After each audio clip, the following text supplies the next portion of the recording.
to Ask the Patient Advocate podcast, where we will discuss all things related to navigating your health. I am Dr. Elena Borrelli, and I'm so excited to talk about such an important topic of private patient advocacy.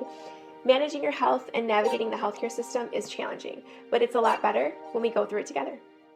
Welcome back to a new episode of Ask the Patient Advocate podcast. Today's episode is truly special. We're talking about healing, resilience, creativity, and the incredible ways people find meaning during and after health challenges. We have an amazing guest today who reflects all of that. Today we're joined by Olga Tomaszewski, an author, artist, mother of 4, and a breast cancer survivor. Olga uses writing, sculpting, painting, and her talents not just as hobbies, but as form of reflection, healing, and connection, which I absolutely love.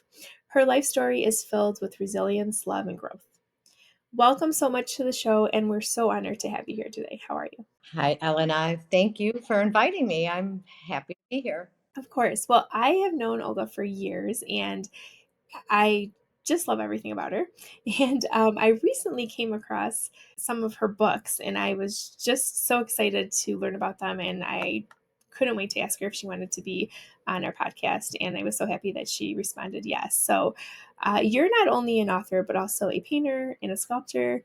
So can you tell us how creativity has helped you during your breast cancer journey? Yes. Well, as I moved past the initial days of treatments, I was left with a lot of fear. I needed a place to escape and found that sculpting helped me to relax. As the years passed, I moved further into past the diagnosis, but I discovered how much I just felt that painting and working with clay, it soothed my soul. My journey with writing just kind of became what I was going through in life. I was inspired by life and I wrote it in words. I love it. That's amazing. And so you're also a mother of 4 sons, which is incredible. I definitely commend you with that because I have 2 children and just 1 son. So Yeah. that's a that's a great achievement. How did being a mother shape your experience with cancer? And then also, I mean, I'm sure being a mother of 4 going through cancer was incredibly, nerve-wracking and scary. So share as much as you want about that as well. Well, I was 37. I had just given birth 8 months prior to my fourth son. I was diagnosed on December 21st, which, that first year I showed up for them, but in a physical body, but I was not emotionally there at all. Yet, as time went on, my children kept me in the moment. No matter what fear or the treatment that I was going through, I was present with them. I heard life around me. It was clear and vivid, but longevity was uncertain. I learned to live in the moment, and that was guaranteed. And they brought me life, and I experienced it in the moment with them. That's all I had. That's amazing that you were able to do that because, when you have a diagnosis or news like cancer, it's hard, I'm sure, to try to stay focused and be with, your surroundings and be active. And as a mom, you have to still function, even though when you really have very little desire to do so because of what's happening. So that's amazing that you were able to do that and to, be there as your mother and actually, especially around the holidays and all of that. So, I'm sure looking back, you should be very proud of what you've overcome. And I think when we look back, sometimes we realize how strong we truly are because it's amazing what people can overcome. So you talk about seeking deeper meaning and purpose through art and life experiences. What helped you find meaning after surviving breast cancer? Well, I looked for guidance every day to get through my day, and guidance came. My faith deepened, my relationship with Jesus grew stronger, and I believe that possibly cancer wasn't meant to end my life, but to maybe transform it. I survived, and I believe that my purpose became possibly the voice that I too wanted to hear when I was diagnosed with metastatic breast cancer 28 years ago, with lymph nodes that were affected, 17 of them. I wanted to know someone that had survived. And I guess I've become that person that I wanted to hear myself, 28 years ago. That's amazing. That's so great that you are sharing your experience, because there is so much comfort in knowing that, like, hey, there's someone out there that has survived this, has overcome this, has gotten through it. So that's great that you're doing this, and everything that you have done thus far. So, what would you say to someone who is currently facing a new diagnosis or who is struggling through treatment right now? Well, I would tell them to be patient with their new reality. I would tell them to find doctors that they trust, and even better if they find doctors that they love, because that will give them the trust, the security that they need. There are stages in this journey to survive.